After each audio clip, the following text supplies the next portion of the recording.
Good afternoon.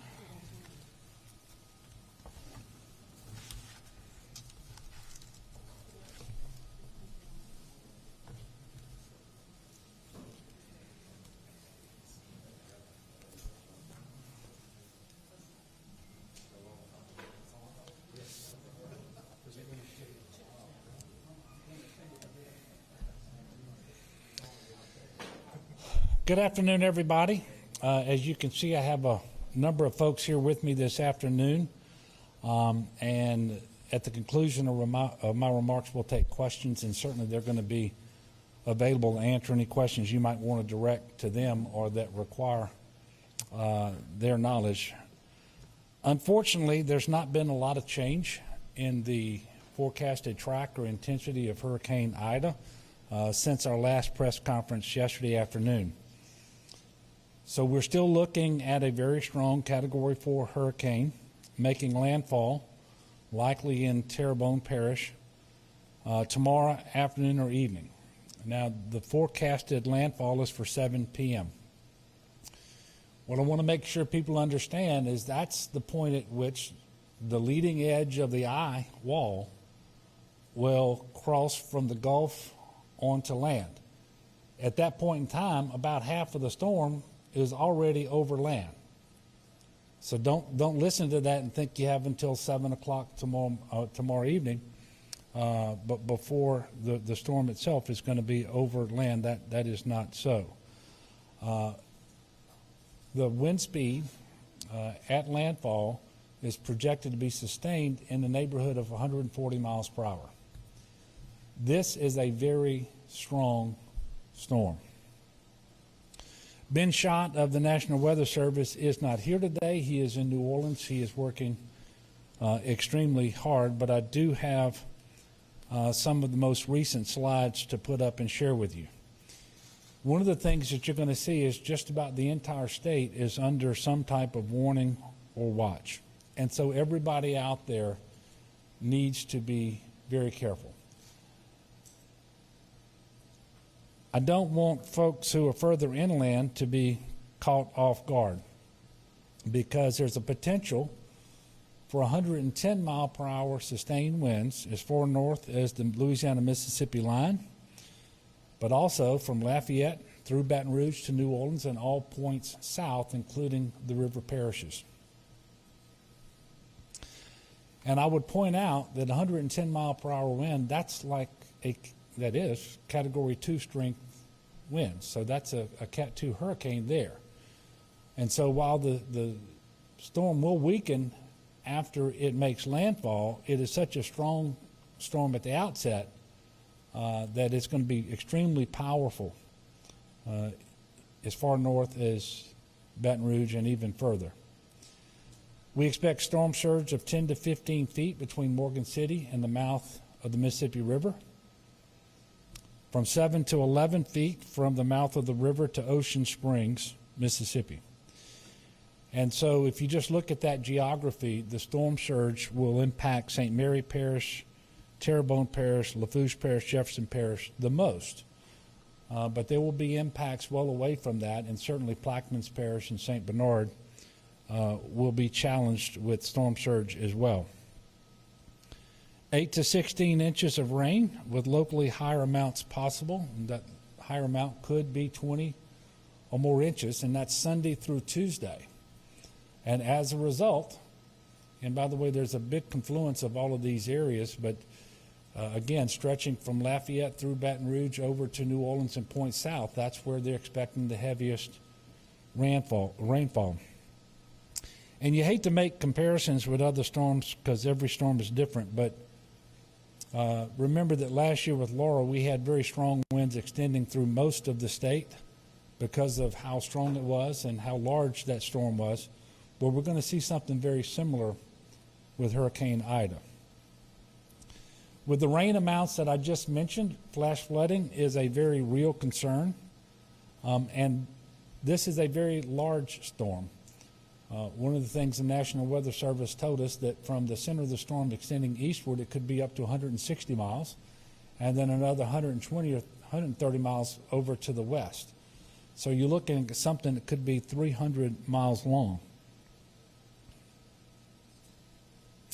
River flooding is also possible, especially on the North Shore area. Now, we're catching a little bit of a break here because the rivers don't start off at flood stage, and we haven't had as much rainfall over the last couple of weeks as we had been experiencing earlier in the year. But it doesn't take many hours of rain that's falling at the rate that they're talking about before those rivers could be at flood stage. One of the things that we were told today by the National Weather Service during our Unified Command Group meeting is that they are extremely confident in the current track and the intensity as forecasted for Hurricane Ida. And you really don't hear them speaking very often about that level of confidence. So we can sum it up by saying this will be one of the strongest hurricanes to hit anywhere in Louisiana since at least the 1850s. We can also tell you that your window of time is closing. It is rapidly closing. And just like we said yesterday, by the time you go to bed tonight, you need to be where you intend to ride this storm out, and you need to be as prepared as you can be, because weather will start to deteriorate very quickly tomorrow. By 8 a.m., we expect tropical storm force winds to start to move into the inland across southern Louisiana. And while you've been preparing, so has the state, so has local government, and we have certainly had assistance from our federal partners. And I'll just give you some updates from state agencies at this time. I can tell you that the Department of Transportation has waived the hours of service for truckers responding to Hurricane Ida. I've been watching the traffic cameras across the interstate systems of Louisiana for much of the day. And part of the good news is that many people are heeding the evacuation orders, both mandatory and voluntary evacuation orders, and they are evacuating. This is causing some areas with high congestion. We just ask people to be patient. This is going to be part of the process. Everyone can do themselves a little favor by checking with 511la.org, or you can go to the 511LA app for traffic information. Find out if roads are closed, if detours are in effect, and if alternate routes are needed. At the present time, we have 137 coach buses in place in Louisiana, spread from Lafayette across east towards the New Orleans area and multiple vehicle staging areas. The vast majority of these resources will be focused on southeast Louisiana. We also have 19 paratransit buses, and they've already been assisting in the evacuation of a number of nursing homes. We will have another 37, 38 more coaches on hand by Monday. It is important to note that debris on the roadway and high water can occur at any time during the storm because of the impact of the wind and flood waters. DOTD crews may not be able to get to these locations to erect signs and barricades and provide warning before motorists experience these things. So please be mindful of this. Don't drive unless you have to once the weather gets bad. When there's water on the road and you're not 100% certain you know exactly how deep it is and what the current is, do not drive through it. Turn around. Don't drown. You should treat every down power line as if it's live and deadly. I can tell you that the CPRA is tracking 692 gates across the coastal zone. As of this morning's briefing, 246 of those gates were closed, and that's up considerably from yesterday's report. For just the second time in the history of the Hurricane Risk Reduction System in New Orleans, we will fully activate that system tomorrow morning. Coastal parishes across southeast Louisiana have been working extremely hard to shore up certain areas in their protection systems. For example, Terrebonne Parish is performing super SAC operations to shore up low-lying areas in Lower DeLarge. Lafourche Parish completed sandbag operations to shore up low areas on Reach K of its system in the Morganza to the Gulf levees. The National Guard currently has 4,013 National Guard soldiers and airmen activated in support of emergency operations. We will get to more than 5,000 guardsmen available to respond to the storm. And in fact, the entirety of the Louisiana National Guard has been activated, and coordination for possible assistance with sister states for assets that we may not have or may not have enough of them in Louisiana is ongoing. But just in terms of the National Guard, their search and rescue assets are staged currently across 14 parishes. They have 164 high water vehicles, 62 boats, and 34 helicopters ready to support and assist in search and rescue operations. 650 state, EMAC, and FEMA USAR personnel. Now, EMAC, that's when we request assistance from another state. FEMA is when we receive, obviously, search and rescue individuals directly from the federal government. We have a total of 650 of these that will be in place by tonight. And the number of boats there just with the Louisiana Fire Marshal's Office, for example, is 150 that are staged across South Louisiana. We have the potential to get to 900 such search and rescue people by Monday if needed. The Louisiana Sheriff's Association and the Alcohol Tobacco Control have also committed their personnel and assets to search and rescue efforts. And the Fire Marshal's Office is also working with 2 volunteer boat search and rescue organizations as well as state partners, including the National Guard and Wildlife and Fisheries. And Wildlife and Fisheries currently has 169 agents with trucks and boats prepared, staged, and ready for movement. I have an update for you on the number of linemen in the state prepared to respond to power outages. We now have 10,000 linemen staged in the state of Louisiana, and that number will get up to 20,000 very quickly with out-of-state linemen who've already been contracted. They will be called in as necessary and when necessary. Tomorrow, state offices will be closed in the same 38 parishes that we mentioned yesterday. And we've also made the additional determination that on Monday, all state offices will be closed across the state of Louisiana.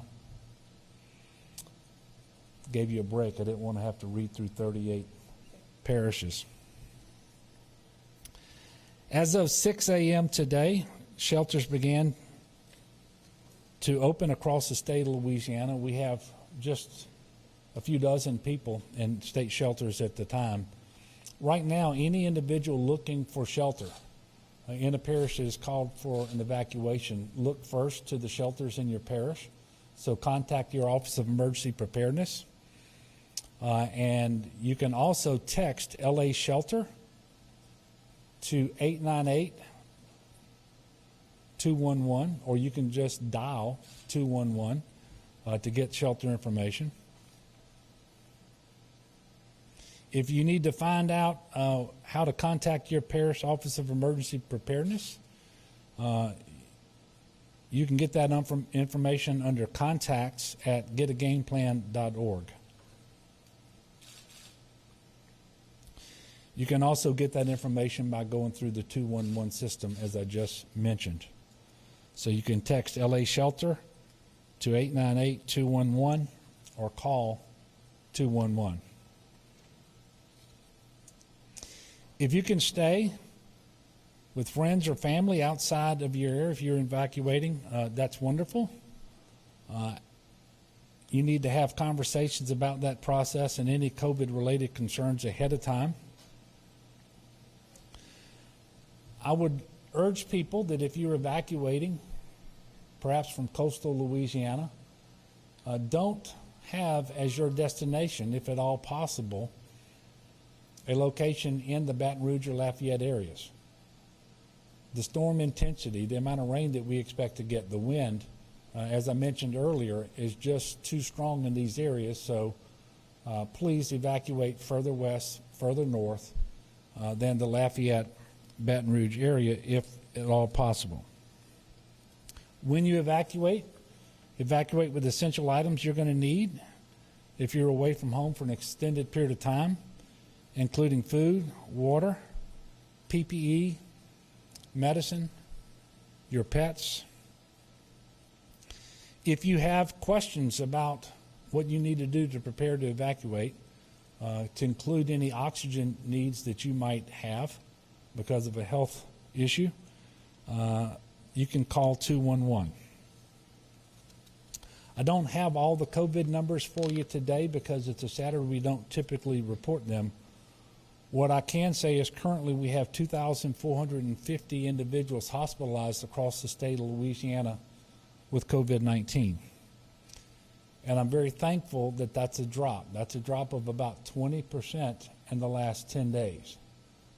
And that's very helpful going into this hurricane, especially since we know that the evacuation of our hospitals is not an option.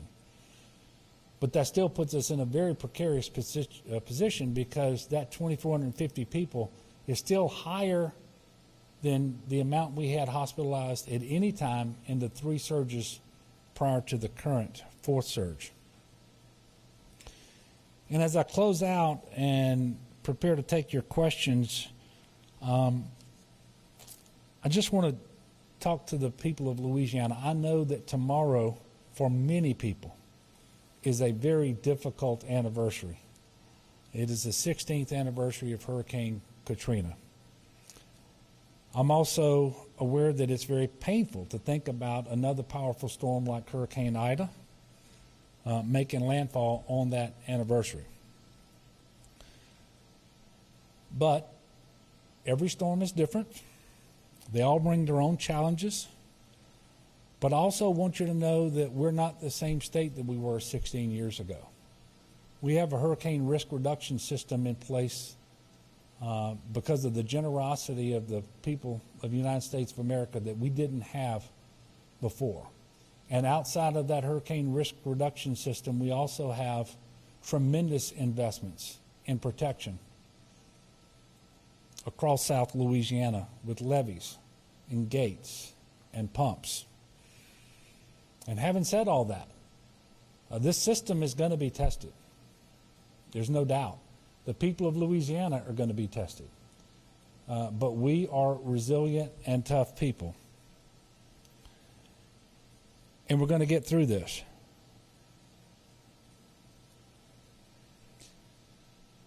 The state, the local government, our federal partners, we're all doing everything that we can to prepare for and be positioned to quickly respond to the needs of the people of Louisiana with respect to Hurricane Ida. But we need the people of Louisiana to be prepared as well. And really you have, the window is closing quickly because you have until about dark tonight to really get it done. Again, the weather's going to degrade very quickly tomorrow. And by 7 p.m. tomorrow night, the northern half of Hurricane Ida should be over land.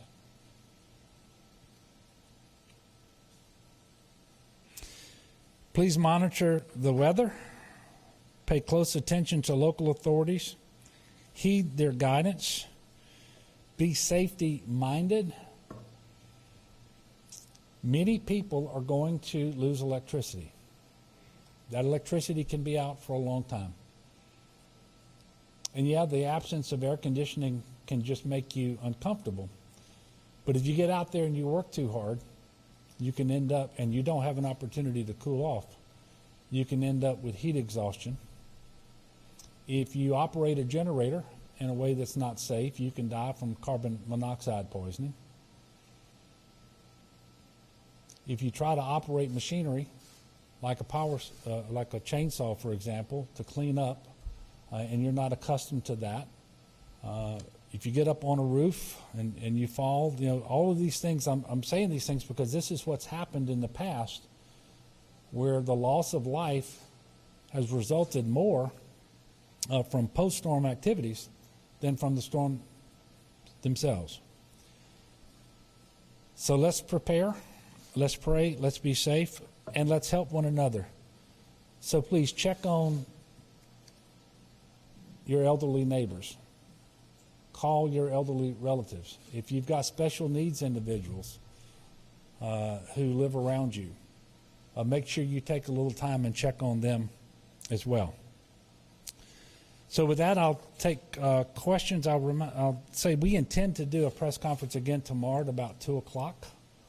We'll let you know if that changes. So we'll take some questions now, and you can feel free to address your questions to me or to any of these individuals who are here. Anything? Okay. Well, we will be back at 2 o'clock tomorrow. Unless something changes, we'll certainly let you know. I don't need to drink this water, I don't think. But thank you all very much for continuing to cover this, and the work that the media will do over the next however many days will be incredibly important to keep people informed and to keep them safe. So I appreciate the work that you all do as well.